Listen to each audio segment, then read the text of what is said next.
시내의 산에서 내려온 모세가 백성들에게 성막을 세우기 위해 헌신할 사람을 부릅니다. 성막의 건축 재료를 하나님께 드릴 사람은 드려라. 그리고 몸으로 봉사하고 희생할 사람은 희생하라 라고 명령을 내립니다. 그런데 한 가지 특징이 있습니다. 어떤 특징이냐면 자원하는 사람들, 자원해서 섬겨라 라고 말씀하십니다. 20절부터 22절 말씀 보면 이스라엘 자손의 온 회중이 모세 앞에서 물러갔더니 마음이 감동된 모든 자와 자원하는 모든 자가 와서 회막을 짓기 위하여, 또 22절에 곧 마음에 원하는 남녀가 와서 팔찌와 귀고리와 가락지와 목고리와 여러 가지 금품을 가져다가, 또 26절에도 보면 마음에 감동을 받아, 그래서 감동받고 자원하는 심령이죠. 29절에도 보면 마음에 자원하는 남녀는 누구나 여호와께서 모세의 손을 빌어 명령하신 모든 것을 만들기 위하여. 특징이 뭡니까? 자원해서 하나님을 섬기고 자원함으로 사역을 감당해라, 이렇게 말씀하고 있는 겁니다. 여러분, 예배는 우리가 의무적으로 억지로라도 드려야 합니다. 오늘 3절 말씀 보면요, 출애굽기 35장 3절 말씀 보면 누구든지 이날에 일하는 자는 죽일지니 안식일에는 너희와 모든 처소에서 불도 피우지 말지니라. 그래서 구약과 신약은 좀 다르지만 안식일에는 하나님께서 심지어 죽이라고까지 명령하십니다. 예배는 쉬지 말라는 것이죠. 예배는 억지로라도 드려야 됩니다. 예배는 생명입니다. 예배는 생명입니다. 강제로라도 예배드립니다. 여러분, 숨을 쉬지 않으면 어떻게 해야 됩니까? 강제로라도 쉬게 해야죠. 막 심장을 누르고 인공 호흡기를 대서 억지로라도 호흡하게 해야 됩니다. 그렇지 않으면 결국은 죽어갈 수밖에 없습니다. 기도도 마찬가지죠. 기도는 호흡 아니겠습니까? 호흡하지 않으면 죽습니다. 강제로 호흡하게 해야죠. 기도하게 해야 됩니다. 그래서 쉬지 말고 기도하라. 시험에 들지 않게 깨어 기도하라. 명령입니다. 내가 너희를 위하여 기도를 쉬는 죄를 범치 않게 하라. 강력하게 명령하시고 권면하십니다. 그러나 사역에 있어서는 기본적으로 자원함으로 섬기라는 것입니다. 억지로 할 수도 없고요. 또 억지로 해서 하나님이 기뻐 받으시지도 않습니다. 억지로 교사하고 억지로 헌금 생활하고 억지로 목회하고. 목사님 신방 좀 같이 가시죠. 신방 꼭 가야 돼요. 좀 쉬면서 합시다. 쉬면서. 목사님 요즘 세상이 이러니까 우리랑 또 모여서 좀 기도해야 되지 않겠습니까? 코로나 시대에 무슨 기도해요? 좀 적당히 하세요. 적당히. 그럼 어떻게 되겠어요? 여러분들은 바로 뭐에 듭니까? 시험에 들죠. 시험에 들고. 그렇게 목회하는 저는 어떻겠어요? 얼마나 힘들겠어요? 얼마나 그냥 어렵겠어요, 목회하는 것이. 그리고 하나님께서도 그 봉사 받으시고 그 사역 받으시겠습니까? 받지 않으시죠. 그래서 기본적으로 사역은 자원함으로 감당하는 것입니다. 레위기에 보면 5가지 제사가 나오거든요. 번제, 나를 하나님께 온전히 드리는 제사죠. 속죄제, 속건제는 제사함 받기 위해서, 죄 지은 사람이 속죄함 받기 위해서 드리는 제사입니다. 소제는 곡식 제사입니다. 속죄제와 속건제와 함께 어울러서 드려지는 제사입니다. 하나의 제사가 있는데 화목제죠. 화목제는 하나님과의 관계, 이웃과의 관계를 위해서 드려지는 제사입니다. 이웃을 돌아보고 이웃을 섬기고 이웃을 축복하면서, 그러니까 어떤 면에서는 사역입니다. 사역. 그렇죠? 그런데 하나님께서 번제, 속죄제, 속건제, 소제와 관련해서는 의무적으로 모든 이스라엘 백성들이 하나님께 제사를 드려야 됨을 말씀하십니다. 죄 짓고 어떻게 살겠습니까? 속죄제, 속건제를 드려서 제사만 받아야죠. 그렇게 예배 드리지 않고 제사 드리지 않는 사람은 이스라엘 공동체 회중에서 쫓아내라. 벗겨지게 되는, 벗어나게 되는 심판이 임하게 되는 것. 그러나 화목제, 사역과 관련된 것은 기본적으로 자원해서 드리라고 말씀하고 있습니다. 이 화목제 안에는 또 세 가지 제사로 나눌 수 있는데요. 서원제가 있고요, 감사제가 있고 자원제가 있습니다. 감사제는 뭐예요? 하나님께 감사함으로 자원해서 드리는 제사이고요. 서원제도요, 하나님이 너 서원 안 해, 왜 서원해? 이렇게 말씀하시지 않아요. 하나님께 감동받아서 나를 드리겠습니다. 그래서 서원해서 드리는 자원제사입니다. 자원제도 마찬가지죠. 예배는 의무와 명령입니다. 드리지 않으면 죽이라고까지 명령을 하십니다. 억지로라도 예배를 드리게 해야 됩니다. 기본적으로 그런 사역은 자원해서 섬기는 것입니다. 그럴 때 우리에게도 은혜가 되고 하나님께도 기쁨이 되고 영광과 또 축복이 되는 것입니다. 하나님께서 야곱을 이 장자의 씨앗 축복을 주지 않았습니까? 태어날 때부터 장자의 씨앗을 줬습니다. 그런데 장자의 축복을 통로로 사용하신 것은 한참 오랜 후지요. 그렇죠? 형한테 싸우고 또 쫓겨나고 외삼촌 라반의 집에서 20년 동안 고생하고 돌아오다가 분이엘에서 하나님 만나고 그때 이스라엘이라는 이름이 바뀌어지게 되고 그때서야 주님 만나서 이스라엘 백성들을 축복하고 자녀들을 축복하는 통로로 쓰임받게 됩니다. 일찍 예정하시고 선택하셨지만 나중에 이렇게 축복의 통로로 쓰임받게 됩니다. 하나님은 그동안 기다려주신 것이죠. 언제까지? 준비될 때까지. 마음에 감동 주시고 자원함이 있을 때 쓰시는 것을 볼 수가 있습니다. 사도 바울도 이방인을 위한 나의 택한 그릇이다. 이미 아주 오래전부터 하나님께서 이 사도 바울을 이방인을 위한 택한 그릇으로 선택하신 거 아니겠습니까? 그런데 기다리시다가 때가 되어 다메섹 도상에서 만나시고 마음에 감동을 주시고 자원함을 통해 이방인들을 위한 사역과 사명의 길을 걸어갈 수 있도록 인도해 주시는 것을 볼 수가 있습니다. 그래서 기본적으로 사역은 자원해서 섬기는 것입니다.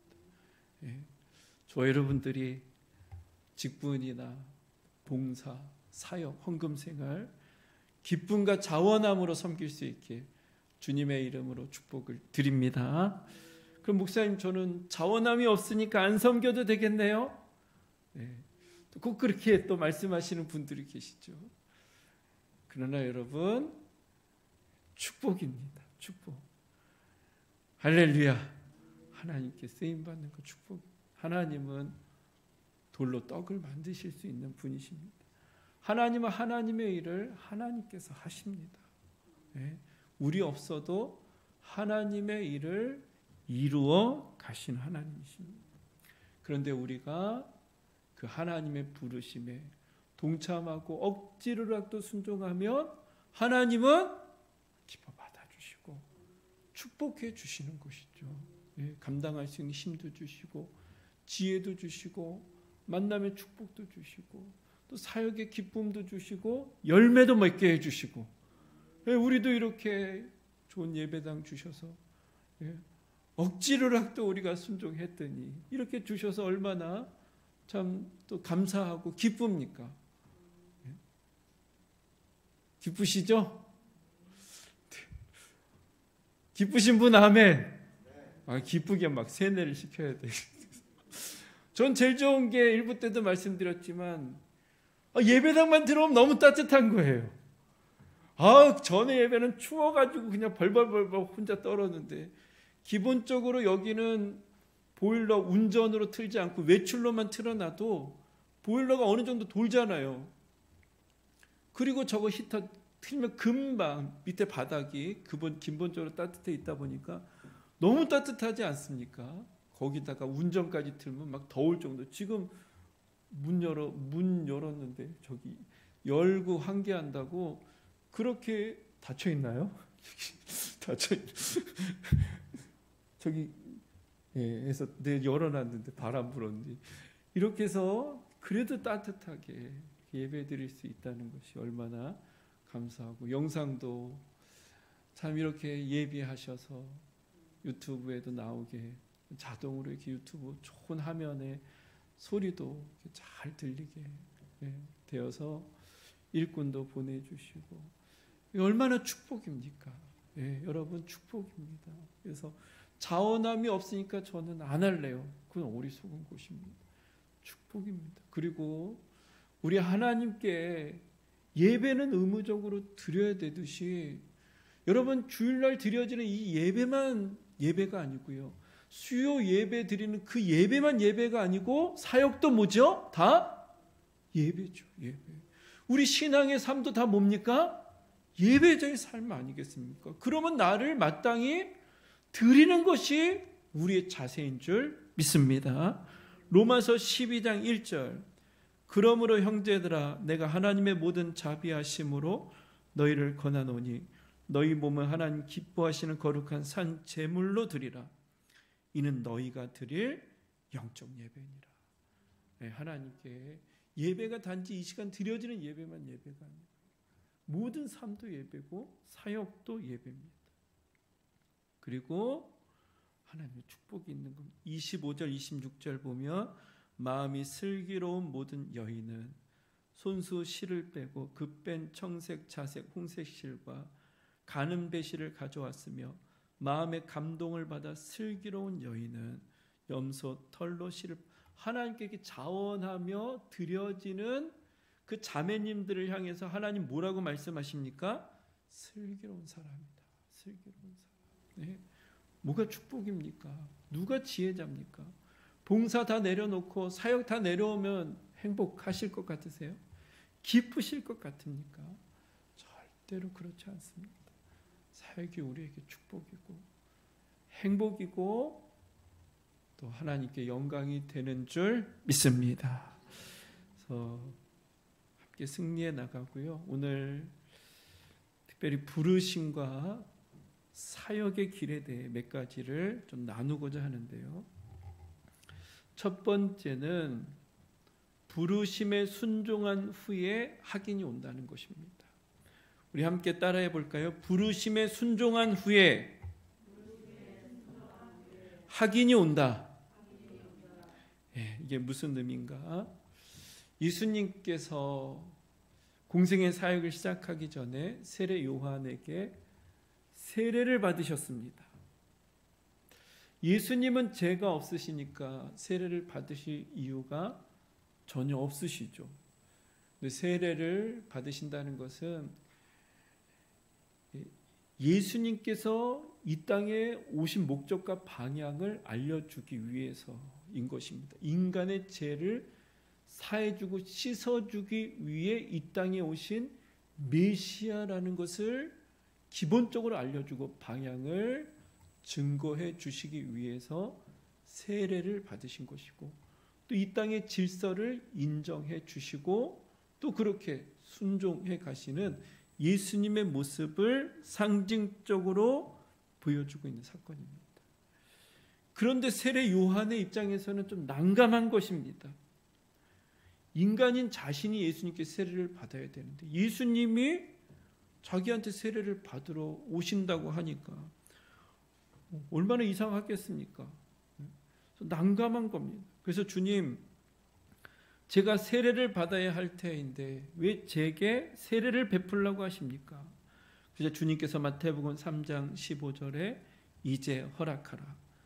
우리가 이와 같이 하여 모든 의를 이루는 것이 합당하니라. 지금은 그렇게 하도록 해라. 그래서 모든 의를 이루어 가도록 해라. 그래서 결국 세례 요한이 순종해서 예수님께 세례를 베풉니다. 그런데 어떤 일이 일어납니까? 세례를 베풀 때 비둘기 같은 성령님이 임하시고 하늘로부터 하나님의 음성이 들려오게 됩니다. 이는 내 사랑하는 아들이요 내 기뻐하는 자라 하시니라. 세례 요한이 내가 예수님께 세례를 베풀어야 된다 100% 확신했던 것은 아닙니다. 긴가민가 했어요. 그러나 한 60% 이상 하나님의 뜻 같으니까 어떻게 합니까? 순종했습니다. 순종하고 난 후에 확신이 오게 되고 확인이 오게 되는 것입니다. 여러분 100%라는 건 없어요. 사역의 길을 걸어갈 때 이거 100% 하나님의 뜻이다라는 것은 없습니다. 인간이 어떻게 하나님의 뜻을 100% 알 수 있겠습니까? 아니에요. 어느 정도 하나님의 뜻 같다. 긴가민가 하지만 한 60% 이상 하나님의 뜻인 것 같다라고 생각하면 순종하는 겁니다. 그리고 확인은 언제? 그 후에 순종했을 때 하나님이 역사해 주시는 것을 보면서 야 이것이 진짜 하나님의 뜻이었구나. 하나님 원하시는 길이었구나라는 것을 확인할 수 있는 것입니다. 저도 마찬가지예요. 물론 목회자의 길로 걸어갈 때 기도했어요. 기도했고 그럼 100% 이것이 하나님의 뜻이라는 것은 뭐 어떻게 다르겠습니까? 그런데 그런 마음을 주시는 거예요. 감동을 주시는 거예요. 그래서 순종했던 것이고 그 후에 확인이 오고 하나님의 응답을 경험하게 되었던 것입니다. 개척할 때도 다 마찬가지고 건축할 때도 마찬가지고 이게 뭐 100% 아니죠. 제가 뭐 어떻게 하나님입니까? 100%라는 건 없어요. 그런데 기도하다 보니까 하나님께서 그런 마음을 주셨던 것입니다. 그리고 순종하게 됐던 것이고 하나님의 응답을 체험하게 된 것입니다. 어떤 분들은 평생 하나님의 뜻만 찾습니다. 100% 하나님의 뜻 그거 없어요. 그러면서 하나님의 뜻만 찾다가 시간을 보내는 겁니다. 에너지를 다 쏟고 나중에는 뭐 그냥 이것도 아니고 저것도 아니고 그냥 흐지부지 돼서 주저앉아 버리는 경우를 볼 수가 있습니다. 지혜로운 것 같지만 어리석은 겁니다. 하나님 앞에 참된 지혜는 때로는 무식한 게 지혜로운 것입니다. 내 생각과 다르다. 그런 마음 주시면 무식하게 뛰어드는 겁니다. 그러면 그 후에 하나님의 확인이 오는 것이고 역사가 나타나게 되는 줄 믿습니다. 그리고 부르심과 주의 길 걸어갈 때 또 우리가 좀 깨달아야 될 것은 부르심 후에 시험이 올 수도 있다는 것입니다. 예수님께서 세례를 받으셨습니다. 그 후에 성령에 이끌리셔서 광야로 가셨어요. 광야에서 40일 동안 금식하고 기도하시다가 어떻게 됩니까? 사단 마귀에게 시험을 당하게 되십니다. 사단 마귀가 시험하고 시험이 찾아오게 됩니다. 아니 순종했다면 예수님 다 순종해서 갔잖아요. 그럼 시온의 대로가 활짝 열려야 되는 거 아니겠습니까? 항상 축복만 있어야 되는 거 아니겠습니까? 그런데 순종해서 갔는데 부르심을 따라 갔는데 시험이 찾아오더라는 것입니다. 여러분 부르심을 따라 순종해도 시험이 올 수가 있는 것입니다. 왜? 우리를 더 단련시키기 위해서. 인내를 통해서 신실하신 하나님을 만나게 하기 위해서.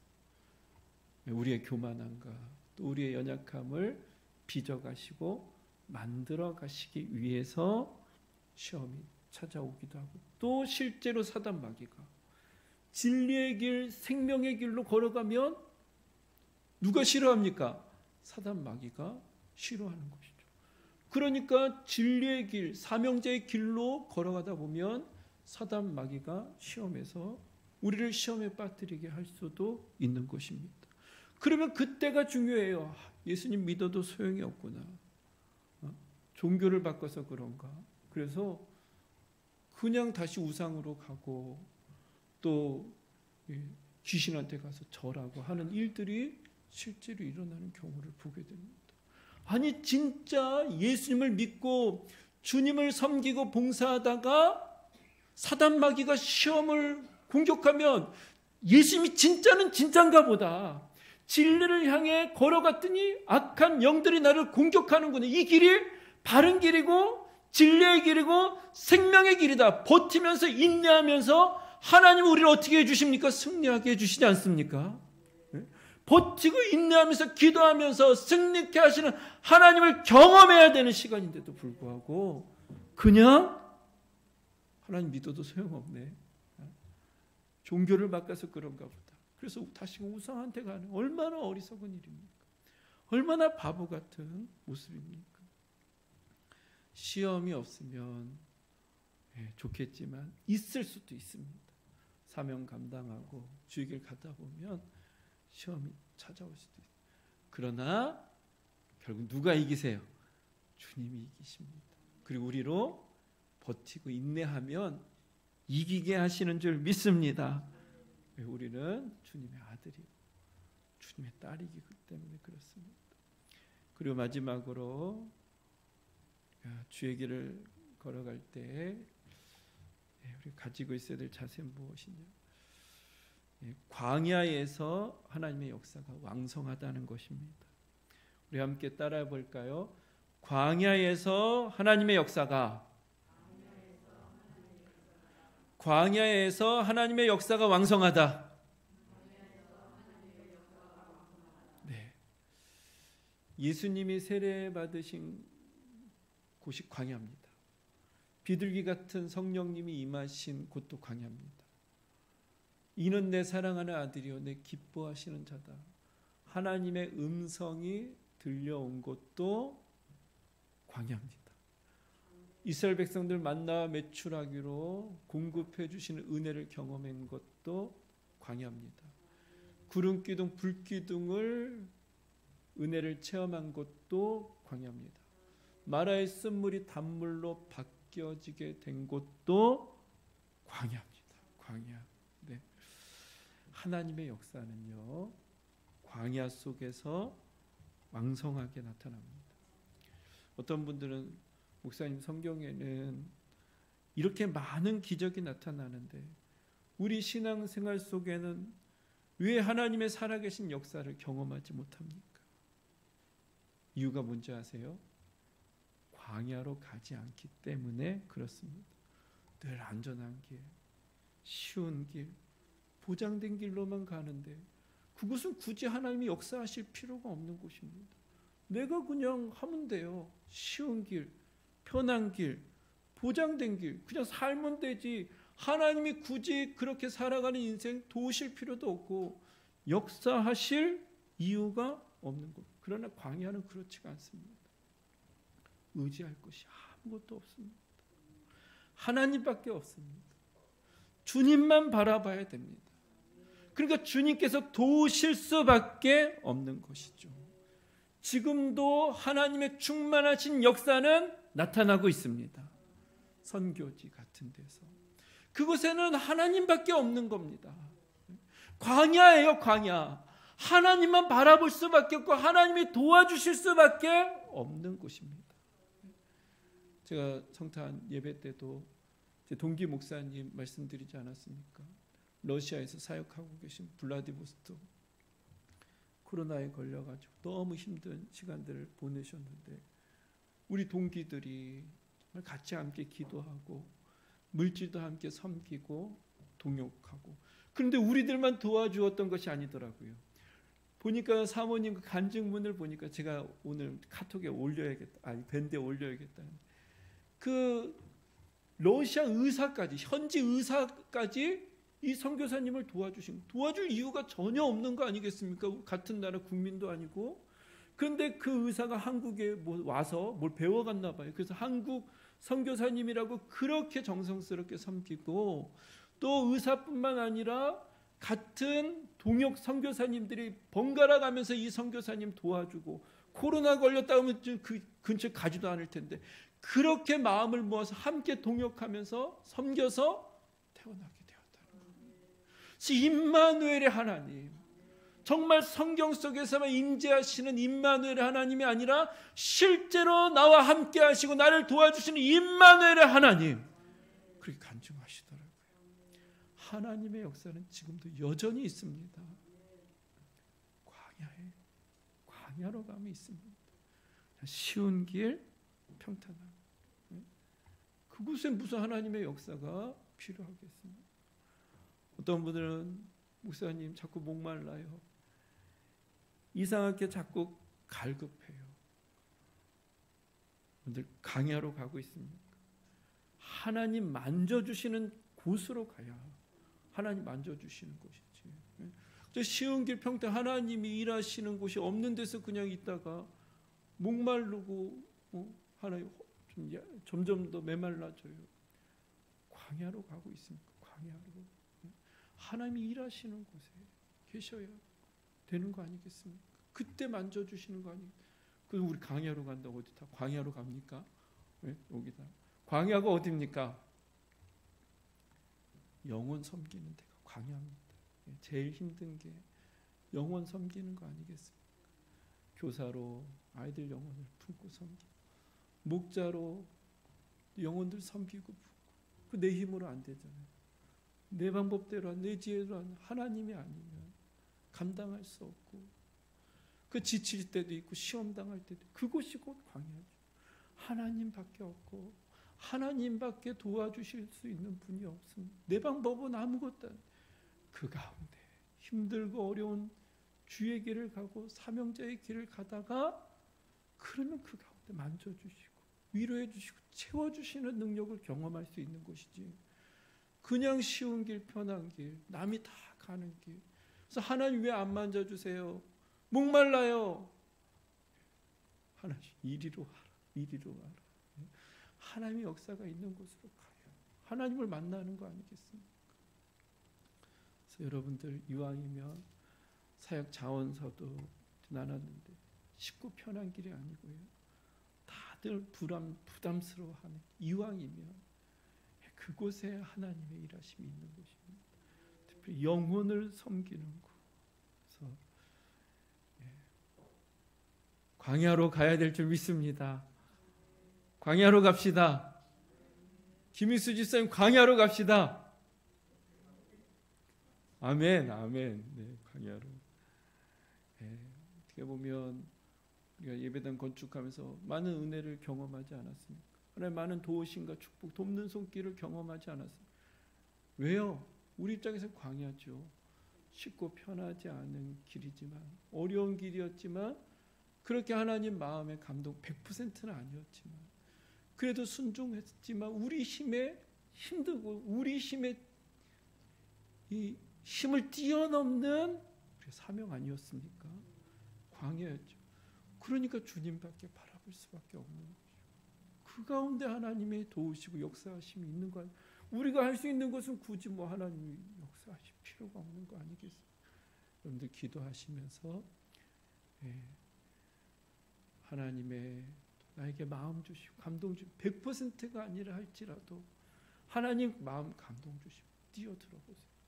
그 후에 하나님 확인시켜 주시고 정말로 광야로 가면 갈수록 더 큰 하나님의 역사, 더 큰 축복을 경험하는 은혜가 임하게 되는 것입니다.